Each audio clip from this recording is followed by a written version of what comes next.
اللہ الرحمن الرحیم۔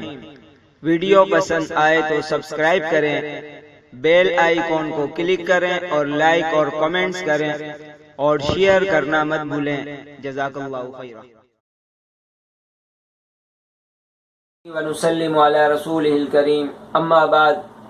بہت سے احباب ایسے ہیں جن کو جنازے کی دعائیں یاد نہیں ہوتی، بہت پریشان ہوتے ہیں، بسا اوقات نماز میں شریک ہی نہیں ہوتے کہ جب ہمیں دعا نہیں آتی تو نماز جنازہ کیسے پڑھیں۔ تو ان کے لیے بتاتا ہوں کہ انشاءاللہ اس طریقے پر عمل کریں گے تو کم از کم ان کی نماز جنازہ ادا ہو جائے گی۔ جنازے کے اندر چاروں تکبیر کہنا فرض ہے۔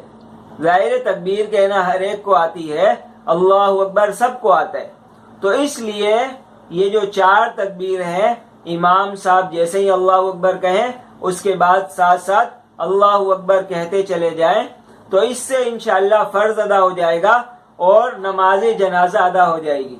باقی جو ثنا پڑھی جاتی ہے، نماز والی ثنا ہے، تقریباً یاد ہوتی ہے۔ اسی طرح دوسری تکبیر کے بعد درود شریف پڑھا جاتا ہے، نماز والا درود شریف، وہ بھی سب کو تقریباً یاد ہوتا ہے۔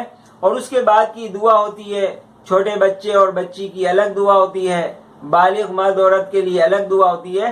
اور اگر وہ دعا یاد نہیں ہے تو یہ تھوڑا سا جملہ کم از کم یاد کر لیں، اللہم اغفر لہ وارحمہ، اے اللہ اس کی بخشش فرما اور اس پر رحم فرما۔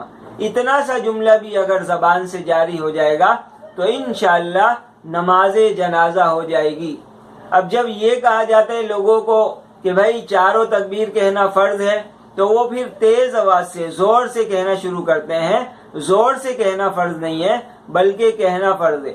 اور بعض لوگ یہ کرتے ہیں کہ تکبیر کہتے وقت اپنی نگاہ آسمان کی طرف اٹھا لیتے، تو یہ طریقہ بھی صحیح نہیں ہے۔ اس لیے شریعت کے مطابق جن کو نماز جنازہ کی دعا یاد نہیں ہے تو وہ دعائیں سیکھنے کی کوشش کریں، اس لیے کہ جو چیز فرض ہوتی ہے اس کو سیکھنا فرض ہے۔ تو نماز جنازہ فرض کفایہ ہے، فرض تو ہے ہی، اس لیے اس کی دعا سیکھنا بھی فرض کفایہ ہے، سمجھ لیں فرض ہے۔ اللہ تعالیٰ جن کو یاد نہیں ہے ان کو یاد کرنے کی توفیق عطا فرمائے اور جن کو یاد ہے ان کو یاد رکھنے کی توفیق عطا فرمائے۔